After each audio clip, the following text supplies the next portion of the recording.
delighted to have an opportunity to speak to this audience this afternoon.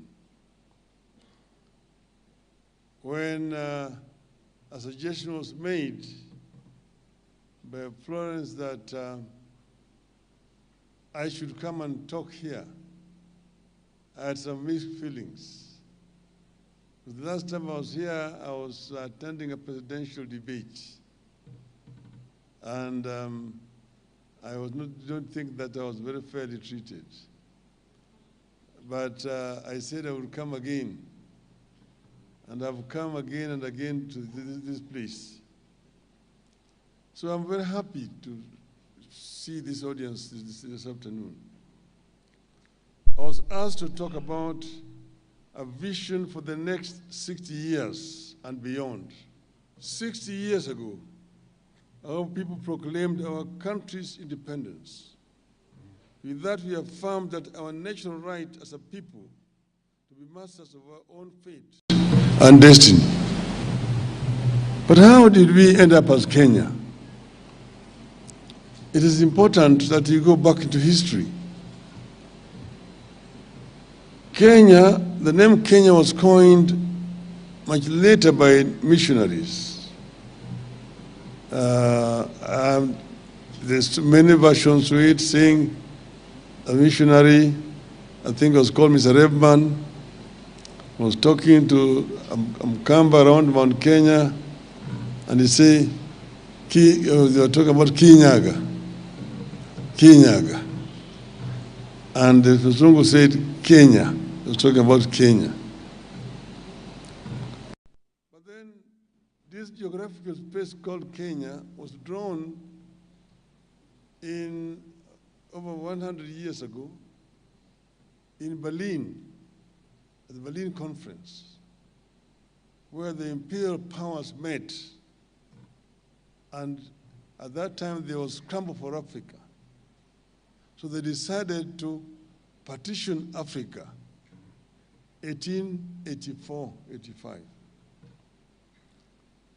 So Africa was then parceled out to various colonial interests, imperial powers, Portuguese, Spaniards, the British, the French, the Italians, and the Belgians.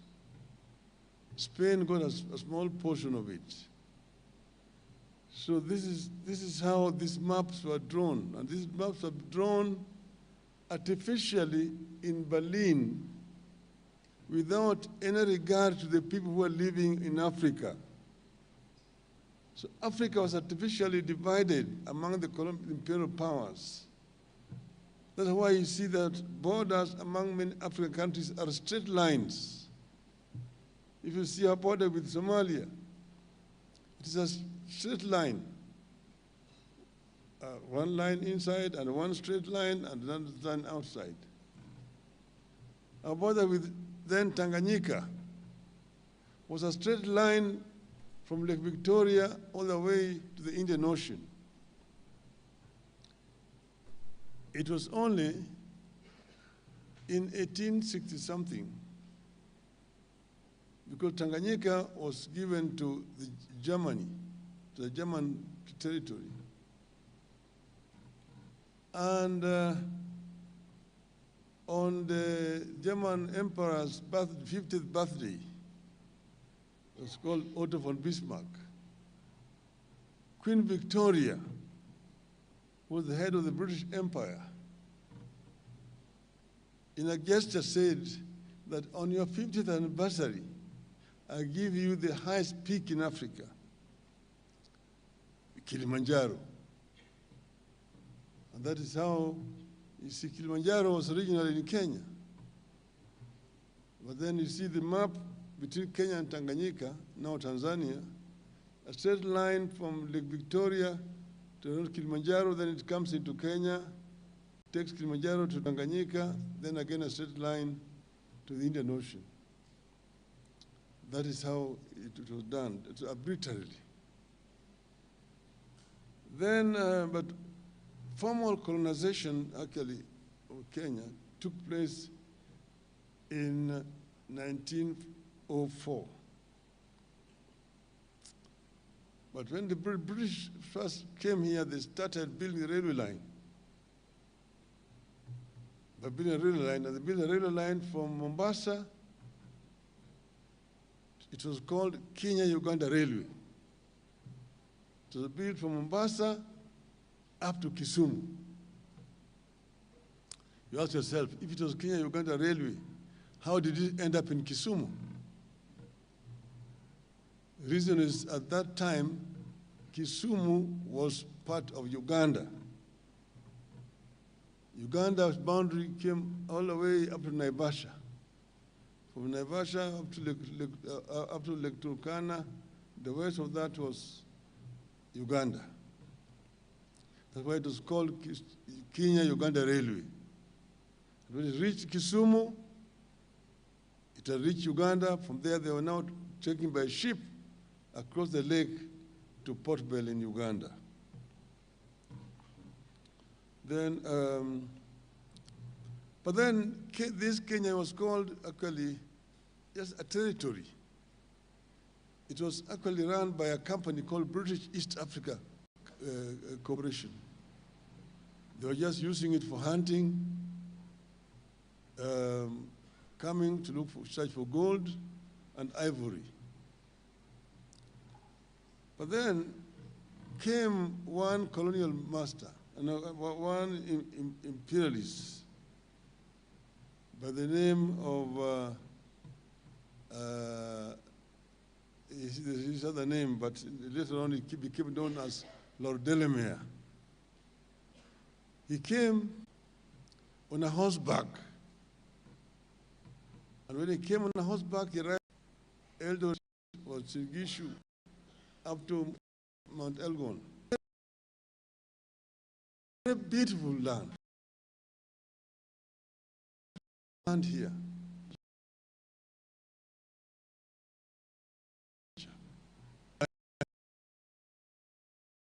Line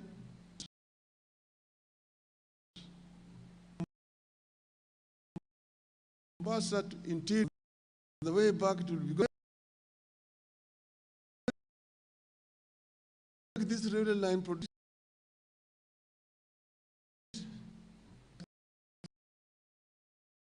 agriculture. It's now I'm ready to go campaign to black laborers. The Delamere was going to bring settlers here. Each settler who came will get 10,000 acres free, plus black laborers. But then Delamere then went back to England. He addressed town hall meetings in London, in Birmingham, in Manchester, in Liverpool, telling them that down there you have found land which is flowing with milk and honey, the biblical Canaan. And whoever agrees to come there will get 10,000 acres free, plus free black laborers. At that time, the story about Africa was very, very disturbing and worrying in England. Nobody wanted to come here. Most people did not want to come. So you got very little response. In frustration, he came back to Kenya. When he came back, someone suggested to him to try down south. So he went down south. He went by ship from Mombasa to Durban.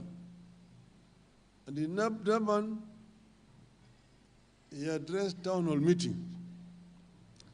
Durban, Port Elizabeth, East London, Cape Town, Kimberley, Joburg. There he found a white man who had lived in Africa for generations and who did not fear Africa. They agreed easily to come. The prospect of coming and having their own land, because a number of them were laborers on their own fellow white farms, was very appealing.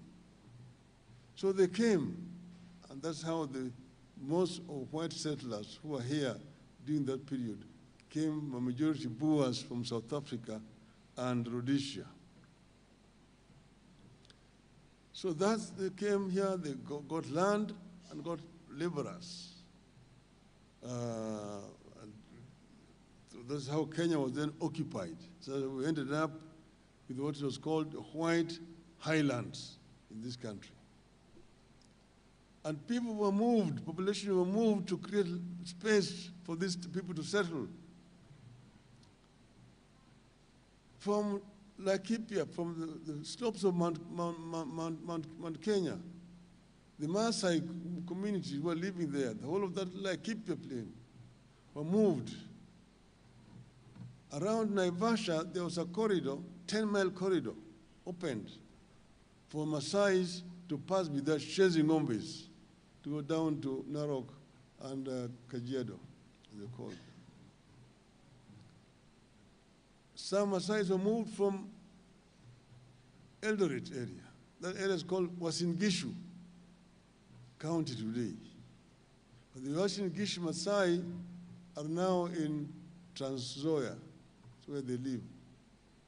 They were moved from there to create space for Wazungus to settle in those areas. In Kericho and Bomet there, the large chunk of land was taken away from the Kipsigis and turned into tea estates. The same thing happened in Nandi. The same thing happened in Central Province area here and around Mount Kenya area. People were moved away from their lands and to create space for large-scale farming. So that's how Kenya was now settled by the white men. And then the white men, of course, they set up administrative structures in the country and ran this country for 60 years. So Kenya is now 60 years independent. It was also 60 years under proper colonial rule. So today now you are almost at 50-50 now. To look at what happened, what did the colonialists do in that 60 years, and what have we done ourselves in the 60 years. Over the years, the joy of, so we attained independence after a long struggle, because Kenyans were being oppressed seriously. The land had been taken away. Africans were classified as not even second class, third class people. You had apartheid in this country. There was a white man, there was the Indian, there was the Arab, and then there was the African, number 4, that time. And people rose up in resistance to this colonial rule. You will hear the story of Chief Koinange, who in 1912 had to go to the court to apply to be allowed to plant coffee in his farm, because no natives were not allowed to plant coffee. And he had to fight to be allowed to plant coffee. People were not allowed to settle in certain parts of their country. But there was resistance in 1922. A man called Hari Dhuku led a demonstration in the center of Nairobi, near where the Central Police Station is today. And the colonial police opened up fire, and many people were killed. Some were arrested and detained. Harry Thuk was taken to Kismayu, which is then part of Kenya, and he was detained there for several years. Then came later on the struggle for land, the Mau Mau struggle. But there was also struggle in other parts of the country, Western Kenya. But before that, the Nandi resistance that you heard about, led by Samuel Koitalel. The Kamba resistance here, led by Mwindu Mbingu. The resistance by the people of Western Kenya, Ojijo Teko, Agula Awala, Elijah Masinde Wanameme, just to mention but a few.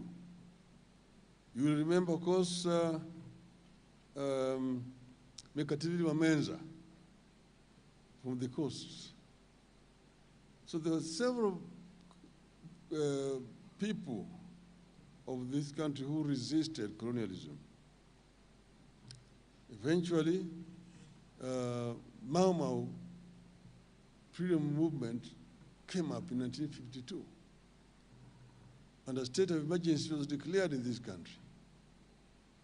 Many people were arrested, were detained, and very many people were killed during that struggle. It's a very bloody struggle. You must remember that before that, there's a man called Wayaki Wahinga who was arrested from his home, taken all the way to the Savo, made to dig his own grave, and was buried alive in his own grave. So the struggle was very bloody. But in the end, independence came.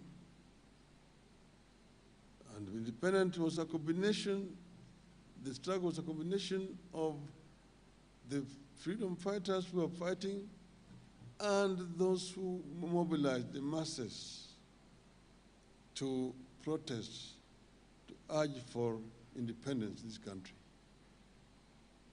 And of course, you remember the Kapenguria 6, Jomo Kenyatta,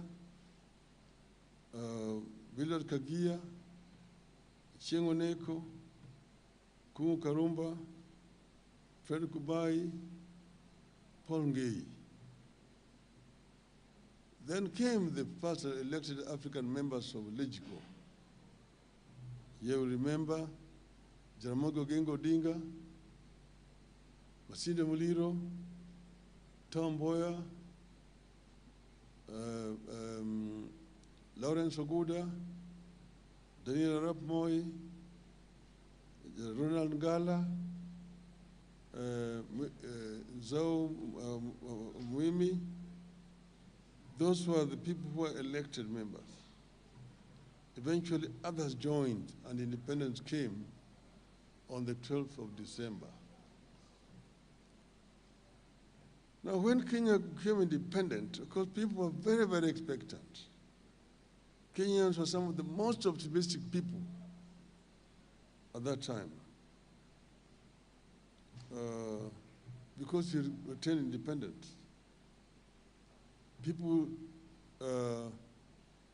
thought that prosperity would come immediately with independence. But at that time, they coined what you would call the Kenyan dream. The Kenyan dream as coined by the founding fathers of our nation. And you find it in our national anthem that says, God bless this land of ours. Justice be our shield and defender. May we dwell in unity, peace and liberty. Plenty be found within our borders. What does this mean? God bless this land of ours. Justice be our shield and defender. Justice can only be a shield and defender if there is democracy. May we dwell in unity, peace, and liberty. Unity means that people who are united, people where there is no form of discrimination, either on the basis of race, tribe, religion, or gender. Peace and unity, and peace and unity. Peace. Peace is not merely the absence of war.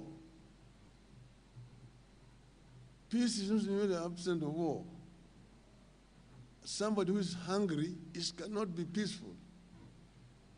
A hungry person cannot be peaceful. So it has got a wider meaning, that peace that is talked about there. But finally it says, plenty be found within our borders. Plenty be found within our borders is a very strong statement. That plenty was not going to drop like manna from heaven. It was going to be a product of the sweat and toil of the people of Kenya. Meaning what? Meaning that we must create a conducive environment for people to create wealth. People must be enabled to create wealth. And they say freedom and the rights. One is the right to life was fundamental. To the right to health is fundamental. The right to quality education is fundamental. Right to food, fundamental. Right to education. Right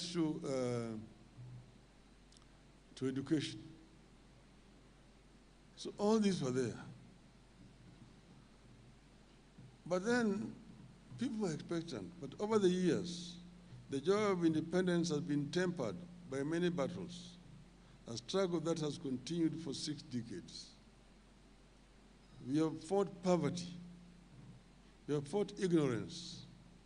We have fought disease. We have fought corruption. And we have fought tribalism. But these challenges march on with us. In spite of our tribulations and against monumental odds, we have fought and we are still struggling to build a thriving democracy. We are still fighting for individual freedom within our free nation. We have become the beacon of hope for the millions of immigrants for the 4 corners of the earth. We are struggling to forge a free and modern society that lives by the ideals of liberty, justice, and respect for human rights. We have fought and we are still fighting not to let any obstacle stand in the way of our destiny. I have been extremely fortunate to see the emergence and progression of Kenya up and close. First, as the son of a freedom fighter, my father was involved.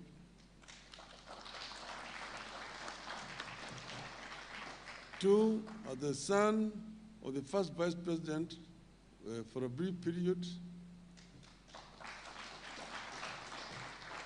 And 3, as a son of a vice president turned a detainee, a fighter for the second liberation, a detainee myself, as a minister, an opposition leader, and as a prime minister.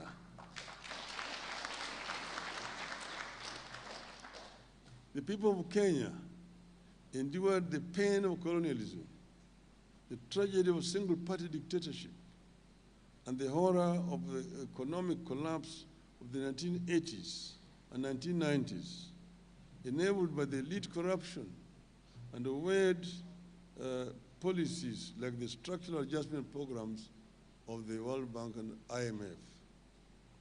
In these periods of colonialism, elite corruption, and ethnicization of national life callous and cruel leaders took away lives and broke apart families through detention camps, jails, assassinations, and state-enabled high level of poverty. But all these tragedies and unfortunate turn of events could not take away the spirit of the Kenyan people. I have seen Kenyans pick their armor of courage to confront dictatorships and bad regimes. This 60th anniversary is therefore a good time to reflect on our past. It is also a time to look to the future.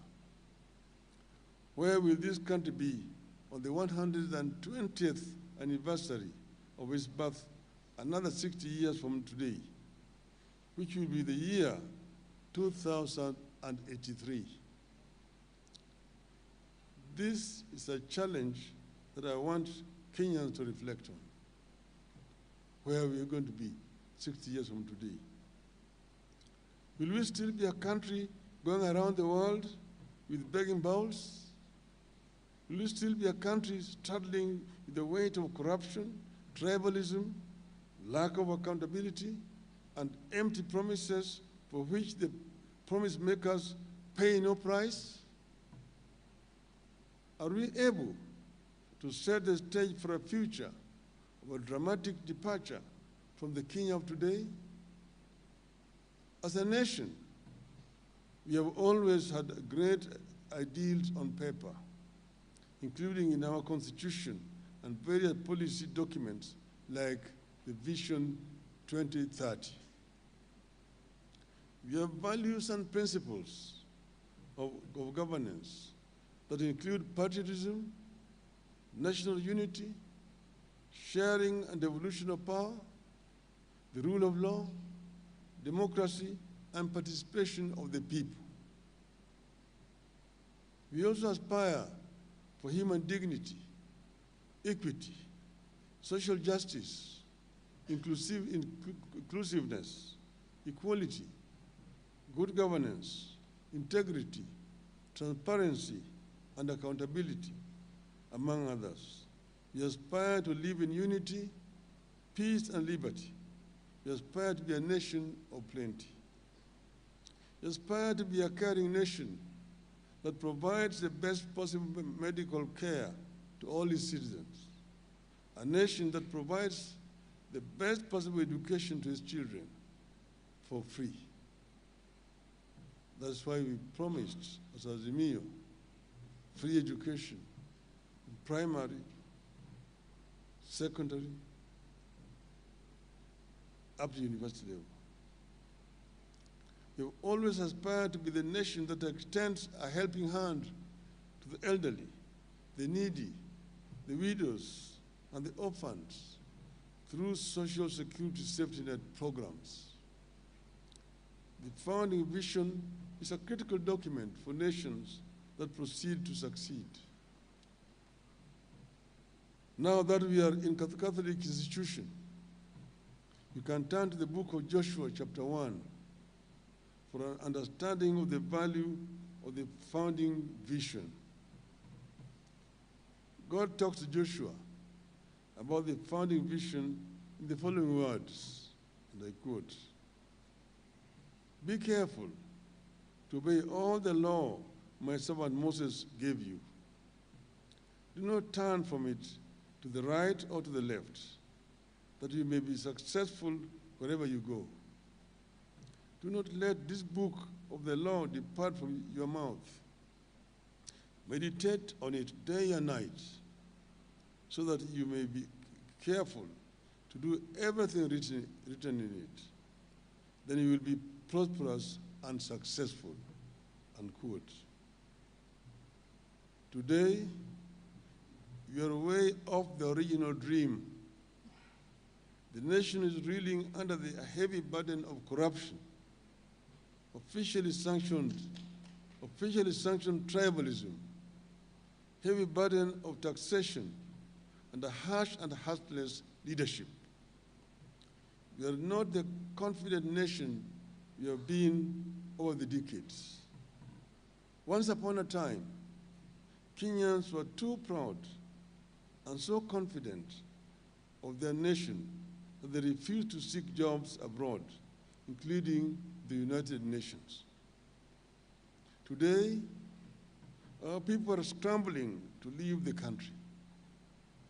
A recent study by Pew Research showed that up to 54% of Kenyans would wish to relocate from the country. Our children are struggling to get farm jobs in Israel, to be house helps in Saudi Arabia, and security personnel in Qatar. And the president is looking for jobs for them there, to become ayahs there. Government officers themselves, including a whole president, openly say that they're trying to get jobs abroad for Kenyans. Young people with the new skills and knowledge that we need are being exported because the government cannot create jobs. And the government sees it as an achievement. It is the responsibility of a government to create jobs in the country, not to look for jobs outside. When you have a whole president running out there that is looking for jobs for people here, something is terribly wrong. We live on debt, but we still live large. We drove ourselves into the trap of the IMF and the World Bank and their unusual conditionalities that are driving us back to the 1980s and 90s. We are on the downward spiral, and a steady one at that. We are staring at a doomed future. We are uncertain and fearful of what tomorrow holds. We live one day at a time because the longer-term founding vision has been dropped.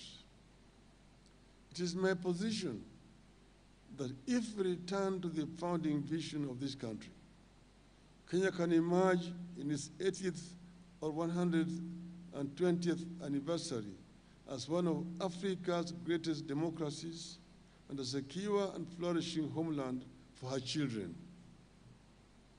You can emerge as a democratic state that is governed by law, respects human rights, and rejects corruption.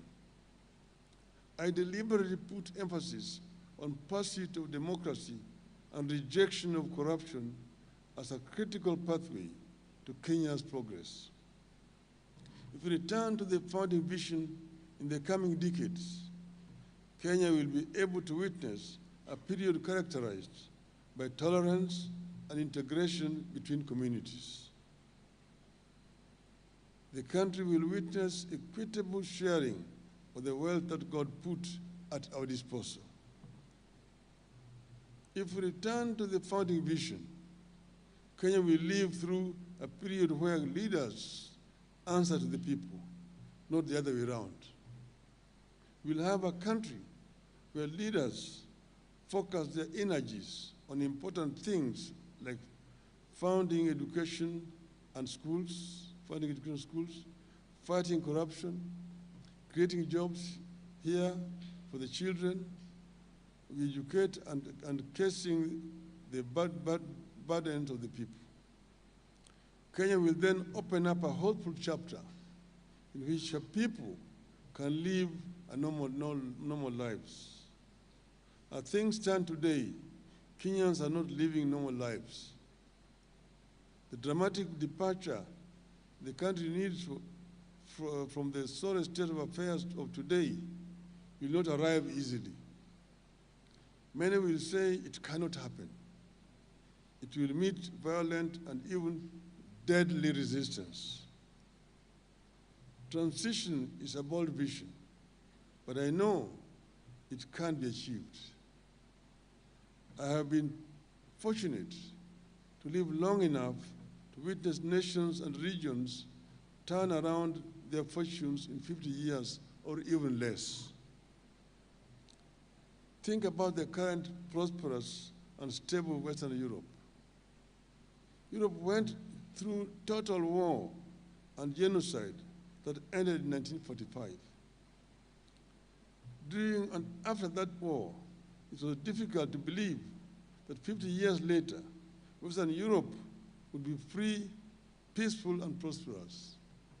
And I happened to have been in Germany, which was the aggressor, and which was completely devastated. Most German cities were razed to the ground by bombs after the war had actually ended. But 15 years later, when we went to Germany, and then went to Britain or France, to think that it was Britain and France that had lost the war, and that Germany won the war. It happened because of foresight, dedication, and hard work of the people. South Korea went through crippling war and sought help from Ethiopia during the war between 1950 and 1955. Ethiopia sent 6,037 soldiers to Korea. Now Korea provides aid to Ethiopia and to Kenya and all African countries. Kenya once upon a time gave aid to Singapore before Singapore zoomed past us. In a mere 6 decades, Japan emerged as a democracy and an economic powerhouse, manufacturing and exporting high-quality products to every household in every part of the world. When I was growing up as a child, people did not want to see anything Japan. Japan quality was known as inferior quality. Nobody touched anything Japanese. Today, Japan is equal to high quality. People don't question Toyota anymore, and so on and so forth. Within vision, a lot can happen in the next 50 years, and I pray that Kenya can rise to the occasion. At this moment, it is proper to recognize and say thank you to the nations and the development partners that have stood with us in our journey as a nation over the last 60 years.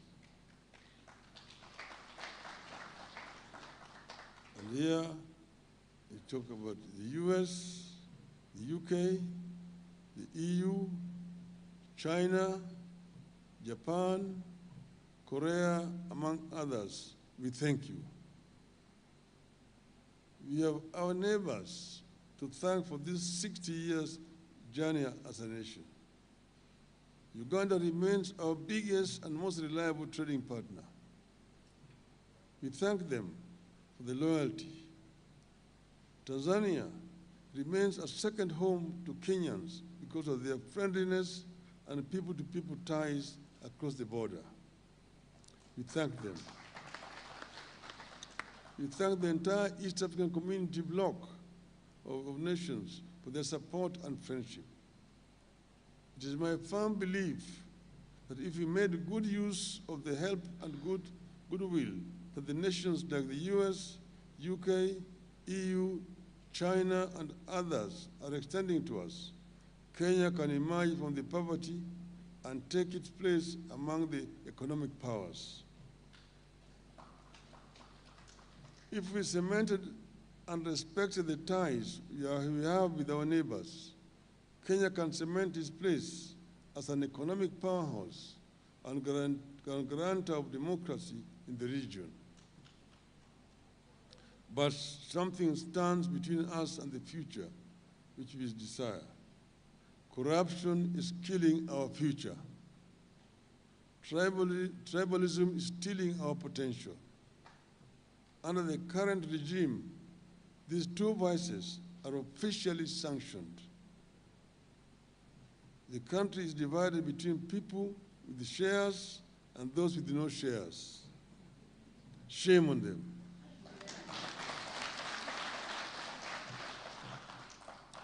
The corrupt are getting plum jobs and state protection, while those who try to stop corruption get arrested and arraigned on trumped-up charges.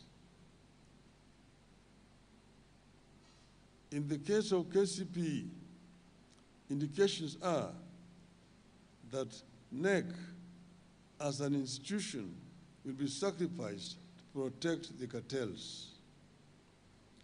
I therefore wish to call on our development partners to partner with us in calling out the ills of corruption and tribalism and that are crippling our country and making nonsense of the aid we obtain from abroad. The transformation of this country deserves requires a generation of leaders with the courage to confront and defeat corruption and tribalism and direct public resources to public causes without discrimination. We need a generation of leaders who stand firm on the solid rock of values and who can tell when the nation is taking the wrong turn. From where I stand and at my age, I know the country is taking a wrong turn when a 14-year-old child has to go to court to seek justice over KCPE marks. Kenya is failing her children. I know the country is taking a wrong turn when workers take home only a third of their basic salaries, the rest going to taxes. When somebody told me that take my salary and give me the tax, I'm better off with the tax than the salary.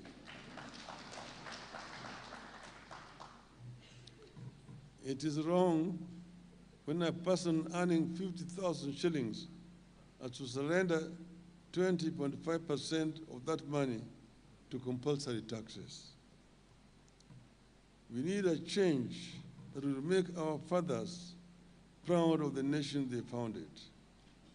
We need to return to the original vision of selfless leadership that will be a light unto other nations. We need to secure this country and its future by building a mighty democracy that can endure and withstand the worst of the challenges to our nationhood that might emerge in future. And I believe it is possible. It can be done. We can do it. God bless Kenya. Hello? I thought it would be proper for me to just say a few words only. First, I appreciate the issues that have been raised by those who have an opportunity to speak on behalf of the others. All of them actually point out one thing, that things are not going in the right direction in our country. That Kenya needs some kind of rectification. Project Kenya. Somebody asked about the compensation for the Mau Maus. That is a subject for another day. But I want to say that, throughout the history of our country, there have always been two forces pulling in two opposite directions. They're the protest for change and development, the forces for retention of the status quo. Those who have been fighting to retain the status quo. Even when people were fighting for independence, those whose intention was basically to remove the colonial system, remove Wazungus, and bring in an African regime, and use those powers which the colonialists were using to oppress the natives, use it themselves as Africans to lord it over fellow Africans. That's why when the Mzungu went, they said, Wazungu weusi wameingia. They came in, they transplanted the colonial system, and then themselves became the colonizers. They're using the very same system that the British were using to oppress the African people. They're using it to oppress the fellow African people. But those who said they wanted to make independence meaningful, people were fighting against colonialism because colonial system was ruthless, was alien, was dictatorial. They wanted to replace it with a system that was more responsive to their needs, a system that will be more humane, a system that will enable them to realize their dreams. And that's why they were talking about the fundamental rights of the people of Kenya. The right to life, the right to food, the right to shelter, the right to health, the right to education. So the fundamental human rights of our people. And if you can guarantee those rights, Kenya can prosper. So we have seen this. So the first regime came and went. The second regime came and went. Under the first regime, there was an attempt to allow people to get into the economy of this country. So a kind of an African middle class was emerging, but it was still very small. The major part of middle class was still very much alien. The second class that came, the second regime, tried to suppress that emerging African middle class and create what is called the comprado bourgeois, comprado regime, commission agents. Those whose regime was just to let a commission happen, commission happen, commission happen. It impoverished our people completely.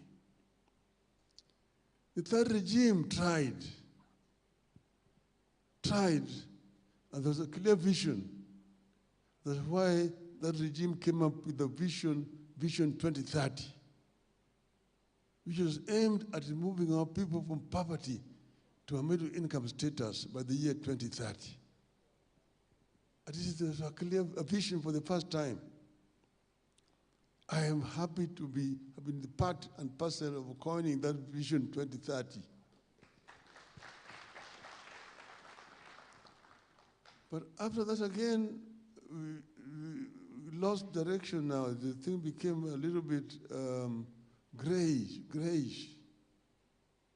Now we've come back to the dark era, trial and error.